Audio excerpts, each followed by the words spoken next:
Lads, what's going on? It's CTD from C2 Wrestling. Before we get into things, I just want to let you know that we will be live streaming for the very first time our live reactions of WWE Survivor Series right here on our YouTube channel. So come hang out. We plan on doing this for every PLE going forward, so you don't want to miss the first ever one. Talk graps with us. Watch us love or hate the show. It's going to be a fun time. Come join us. Follow us on our socials so you can see further updates on future live streams and future videos. But now, enough yapping. Let's get into the video.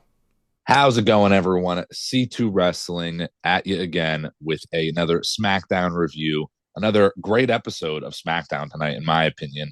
Hot start all the way through to the end of the show. Where do you want to get started? I think we have to get started with the biggest news of Friday, and that's I finally got a haircut and shaved my beard. That's right. I no longer look homeless. What's a haircut? Yeah. I actually just borrowed some ears. Yeah. I got a lot to go around. No, we got to start with the biggest thing, of course. Of course, yeah. CM Punk, baby. Come on. Our boy Coming Phil. back. Our boy Phil. Yes, Mr. Talkative. Yeah. Would start yapping when we met him. Yeah. Our boy Phil comes back. Kind of saw it coming. Not tonight. I'm obviously not going to say I saw it coming tonight, but kind of had a feeling this was going to lead to Punk being in the match. Great return. Paul Heyman, ladies and gentlemen. That gave me a good little pop too. Once I got Heyman on the mic, I figured we're getting Punk here. Backing it up a little bit. Once they had that backstage segment and Roman said, no way to Seth. Not happening. No way to Cody. That's old news. All right, well, we're narrowing it down here. It ain't going to be Apollo Crews. You know, I've been seeing that photo of him and Roman flowing around again, and I'll tell you, it ain't going to be him. That leaves one guy, CM Punk. My only question is, I understand why you have him come back right now, but wouldn't it have been a bit more special if you had him show up like unannounced at Survivor Series and join the match? I feel like 1 year ago, CM Punk returns at War Games. A year later, he returns at War Games. Yes, but they did do essentially the same story with Randy last year. Yeah, pretty much. Yeah. Yeah. So that's like the only counter argument where it's like back-to-back years of kind of that same speculation, whatever. I mean, it would have been a great moment if everybody is down in the ring when it's 5-on-4. You know, the Bloodline 2.0 just got the upper hand in the War Games match, and then Heyman came back. Like, don't get me wrong, that would have been an awesome moment. But I get them doing it here.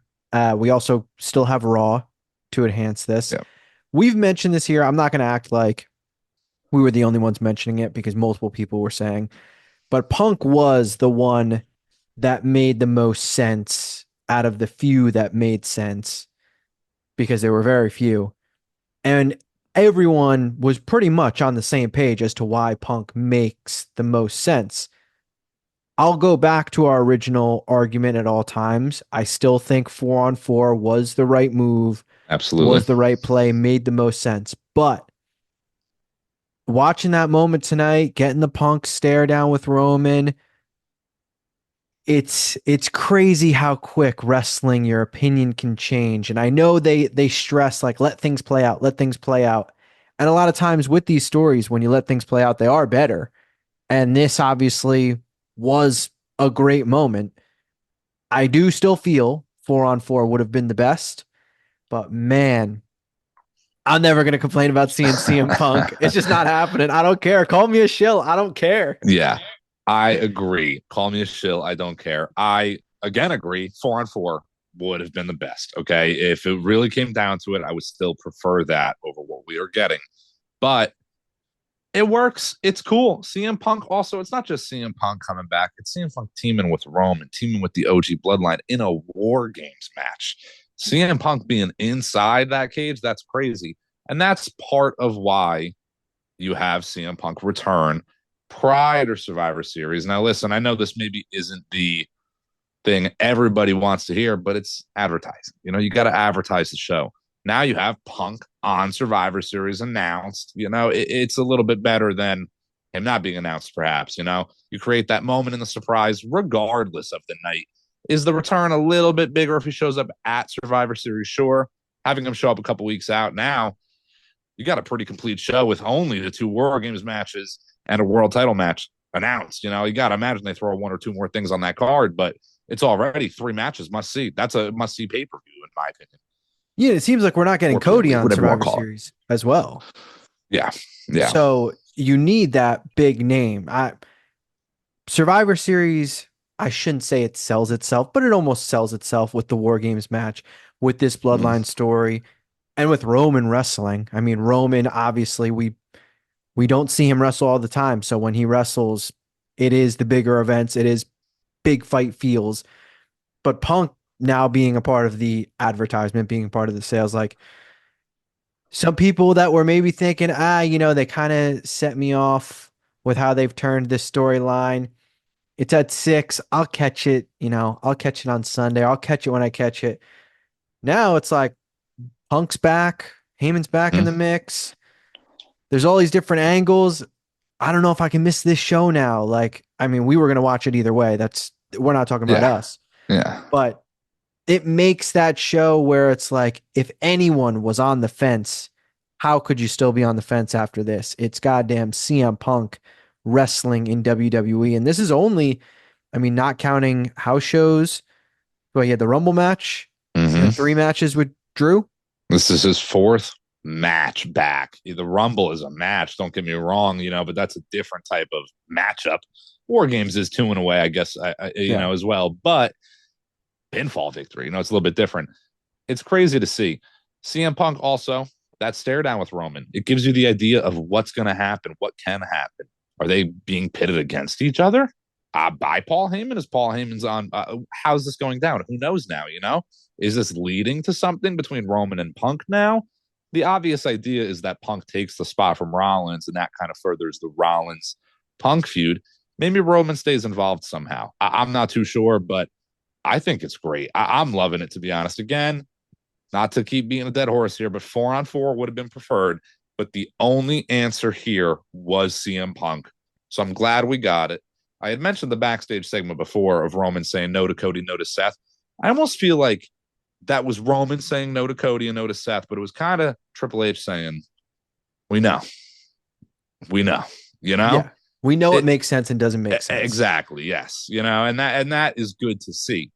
That's all we needed. I'm not saying, again, this is bad by any means by saying we didn't want this. It's still great. They recovered more than enough for this to be a must-see show. It was, anyways. It could have been Seth that took this 5th spot. I would have been right here 6 p.m. on Saturday watching that show straight ahead. It doesn't matter. Watching it live here on YouTube with our watch party. Tune in. We'll be here if you guys want to come hang and chat wrestling. We're going to be here either way. That is a good point. Exactly. We're going to be here either way, this time with the C2 fans, as you said. And it only now is more must-see with CM Punk. I'm going to be here earlier now, I'm going to be wearing my Punk shirt. Yep, there you go. Yep. Yeah, I think this was the best route if it was going to be 5-on-5. One thing that should be kind of addressed, a lot of people have badmouthed the double tapings. Yeah. I get it. I'm fine with it, especially this time of year. This show, which we know is a double taping, this was the type of show where it's like, if you didn't get so much out of this show that it's like, okay, next week SmackDown, I don't care if I see the spoilers for it, because the next day I get Survivor Series and the entire show is sold for me. Like, if things are hinging on because next week is taped and that's the go home show, I don't know what more you could ask of them. Tonight's show was a damn good show. The last 15 minutes, I mean, that's your hook, line, and sinker. That's essentially a go home show ending. Yeah, we just got it a week before, so it could be more live and less spoilers. Exactly. It is a go home show ending, but I'm okay with it. I kind of like also, even despite it being a taping, sure, whatever, I like it happening in like a middle week between the pay-per-view. It kind of just changes it up a little bit. It makes every week more must-see in a way, because you can never expect it. You never know what to expect, when it's going to happen, what's going to happen. It's kind of the formula. the show prior to the big show, something big could go down to set this up, whatever. Yeah. Always a big show reference, but it's great. Again, I have no complaints here with not only the CM Punk return, all the Paul Heyman return, who's out here looking like Ozcob from the Penguin, but it was He was looking just like real. Solo. Yeah, it was dressed like Solo, red shirt. It was a little tan too, He was looking a little different. I like the look though. But two great returns, top to bottom, a fantastic show. As you said, the last 15 minutes is like a go home show. The entirety of the show was almost main event segments, if I'm being honest. Backtracking a little bit, Cody Rhodes, Kevin Owens. What a promo between the two of them. That was fantastic stuff. Talk about selling a match. Mm-hmm. Oh my God. And we could talk about it till the cows come home about how WWE has sold the pile driver compared to when AEW on their weekly show has tombstones and pile drivers. I'm not here to completely shit on AEW, but that promo and their emphasis on it and what they added to their rivalry and their story. I get it. It's not happening at Survivor Series. They basically planted the seed that it'll be at Saturday night's main event. This is how you have a rematch essentially and make it feel fresh. It's the same thing with Damian Priest and Gunther, two guys that have faced for the same exact title not too long ago, but it feels like a completely different story. That's exactly now what we have with Owens and Cody. Owens's line is the money line of the story. What I did to Randy, I crossed the line and I love him, but I hate you. That is so damn fire. It is. That is so fire. It is. That line goes hard, in all honesty. That is a great line. I absolutely loved that. I loved Owens kind of walking off. I wanted it to end there. That was perfect. Cap it off. I was not opposed to Cody calling out Kevin, all upset, Kevin frantic because that line hit him hard, and now he feels like he's got to come back at Owens. Owens walking off on his own terms. Cap it there. That's the end of it. I don't think Cody needed that last line, but it was still okay. Cody face stands tall at the end of it. It makes sense. I understand. I think it will lead maybe to this taping next week's show. Maybe we get an Owens attack on Cody, something along those lines to kind of, again, extend it past Survivor Series into Saturday night's main event. And if we're going to do that, push it to Saturday night's main event in December, that's just more time for the return of the one that was hit with the pile driver by Owens in Randy Orton. He's still involved in this to some degree. Who's to say he doesn't come out at Saturday night's main event and RKO Cody? Who knows what's going to happen yet? The eventual heel turn of Orton or Cody, who knows which route it goes, seems like it's going to happen at some point. I'm trying to see how they tie Orton back into it because Owens and Cody, it's getting heated. It's getting heated. That promo was more than I expected tonight between the two of them. If I had to guess, Orton will come back and take out Owens. Yeah. And they still have their payoff match, their payoff feud. Hell, we recently talked about on the podcast Saturday night's main event being a week before the Royal Rumble. It wouldn't shock me if their feud extends all the way to there and that's the final payoff of that feud and main events. It gets this big that wouldn't surprise me. I'm not saying it's going to happen, but I think it's more likely Orton goes after Owens. Their feud runs its course. And after the dust settles, that's when Randy would turn on Cody because he's like, I just went through hell. That guy he took me out of action for multiple weeks. I went to wars with him. This is a guy I loved. And it wasn't until the very end that I realized it's all your fault. And that's when the turn happens. If he just came back right away and turned on Cody, then it kind of feels like this is now 2-on-1. Would feel a little wonky. You've mentioned it though. I don't want it to happen, but a promo like tonight, I'm like, damn, I would love if Owens just won the title. I don't want it. I want Cody to keep the title, but that promo, I was like, damn, if Owens beat Cody like how he beat Zayn in NXT, where he Yeah. just mollywops him, that would be beautiful. I don't want it to happen, but man, that would be And beautiful. I don't know, man. I was watching obviously the same show tonight, same segment at the same time, thinking the same thing, but the other option. I kind of want Owens to win the belt, man. I'm not going to lie. I understand it maybe throws a wrench in the overall Cody story if it's going to tie back in with The Rock, Roman, the bloodline, this, that, whatever. I understand that. But you strike when the iron's hot sometimes. This is a new era in wrestling.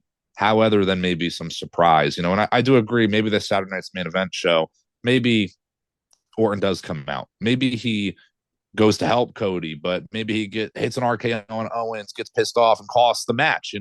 Owens wins via DQ. Cody's still champion, but he's upset. Maybe there's some tension there, a little bit of a rift then between Orton and Cody to slowly start that feud between them. Owens and Cody rematch at one of the upcoming shows, Raw, January 6th, Saturday night's main event in January, if that's going to happen, Royal Rumble. I feel like that is definitely the road, at least until February at the Rumble. In one way or another, the Cody Owens feud at least is going to last until then. Orton, of course, is going to find himself back eventually. It's great stuff again, man. I know I just said that about the Bloodline segment to end the show. I'm saying it about the Cody Owens segment in the middle of the show. It was also great stuff. To put a bow on it, I do need to mention Cody's title run specifically. This is by far the best feud, and this feels like the first feud that is an actual feud. Like Mm-hmm. yes, the title will be on the line.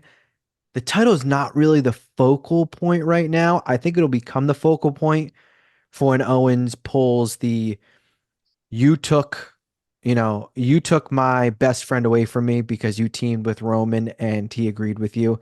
Now I have to take something from you, and that's the WWE title. Like Yeah. until we get that kind of line, this is just straight up personal. Mm-hmm. And yes, Styles attacked Cody and they tried to make it personal, but it was all over the title. And Owens faced him the first time, lost, but it was all over the title. Him against Logan for the title, and the title's the focal point. I'm not saying the title shouldn't be the focal point because it should be. It's the main title in the company. But those stories haven't really clicked with us in the audience as the man, this is really the greatest title reign we've seen. The matches are good, but the story wise, now we're getting the best story between them two. It makes sense. It has me captivated. And the title is like the cherry on top to it. It absolutely is. It really is top to bottom. The best thing going on in WWE right now is this Cody Owens Orton triangle. And there's a lot of great stuff going on overall. So it's really a testament to them. And they're not even really main eventing these SmackDowns, with the WWE Championship involved. It's been the bloodline for these last few weeks. It is, again, top to bottom, great stuff. One of my favorite things about this Cody and Owens segment tonight was after the segment, Cody Rhodes walking backstage, a little bit of a tiff with Carmelo Hayes. Now, it's not much, but Carmelo, another top superstar who we all want to see on TV, it's just intertwined storytelling yet again. You can have all these kind of little things going on, which they should be, especially with the WWE champion. Everybody should be kind of wanting a piece to say something to him, come at him, whatever. So when he's walking backstage and you got a healing Carmelo, he should be talking a little trash. He should say something, and that should cause a little rift between the two.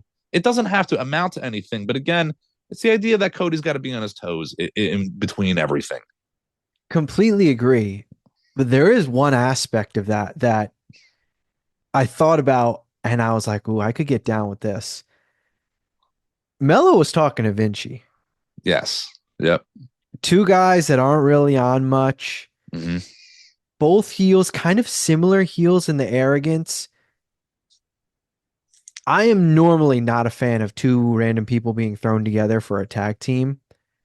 But if that's what it takes to get both of them on television, that was the first thing that popped in my head. Because we know Mello and Cody are going to have their match. Owens might interfere, whatever. SmackDown's taped, so Yeah. I haven't looked at the spoilers, but we already know the outcome if you go on Mm-hmm. Twitter, I'm sure. I saw that and I was like, Okay, yes, this is fire. Cody and Mello. Love that. Hmm. They can top the first match that they had. Love exactly what you just said. But there's something that kind of intrigued me more. I'm like, hmm, a Carmelo Hayes Giovanni Vinci tag team taking on the Motor City Machine Guns. I could get down with that. Perhaps I gotta see. I think more of Giovanni Vinci first, like kind of as is. He had that one or two re-debut weeks on SmackDown, and then hasn't really been seen since. And it is a shame that post the LA Knight United States Triangle, we haven't really got much of Carmelo or Andrade. Going into War Games, though, they have a lot to build. So those little in-betweener feuds might not get the TV time in November that they would in June. I don't know. It's a little tough to squeeze everything in, considering the storytelling between, again, the WWE Championship right now, the Bloodline stories, the tag team triangle between the Profits, the Guns, and DIY. That's been fantastic stuff. I know the Women's War Games has been a little thrown together, but still, we got a lot going on there with the women. Tiffany Stratton, Candice LeRae, and Nia Jax. I kind of like that as a trio, too. I thought that was an interesting triangle. Maybe adding Candice LeRae into that mix isn't the worst idea. Maybe even forming a stable between the three. If that's what it takes to extend the Tiffany and Nia pairing, go for it. Because I need that pairing to extend. There's kind of intention between them, as we've talked about, for the entirety of them being paired. And we want that to run on a while. But again, it's just the overall storytelling between everything. They're keeping things off the show, but everything on the show is fantastic. So maybe there's a reason behind it. It's just what fits. And on top of it, we're not far away from SmackDown being 3 hours, apparently. Yeah. And that's going to be 3 hours for a stretch. So even though I'm saying, like, man, if that's what it takes to have Carmelo and Vinci on, like, do it. At that same time, there's about to be an extra hour that they can work with that I'm sure they will be in feuds, whatever. I'm sure we're going Mm-hmm. to get a Vinci LA Knight US title feud or something. I'm sure all these things will work themselves out. The cream rises to the top. But it was just something that popped in my head where I was like, I saw that. Yes, I'm all down for the Cody Mello match. I was like, Mm. damn, these are two guys I want to see on more. So that was the first thing that popped in my head. I completely agree. And I'll tell you what, two guys that you should all be wanting to see more of are right here. C2 Wrestling. It's been great for these last few months. Again, we got a lot of content coming at you guys. We said it a little bit earlier. I'm going to say it again. Survivor Series. We will be live, reacting, reviewing, talking with the fans about Survivor Series. It's going to be our first live show. A lot more of that coming at you. Go down below, comment on the video, like and subscribe, hit us on all the social media. You got anything you want to say? It's clobbering time. It's clobbering time. C2 Wrestling.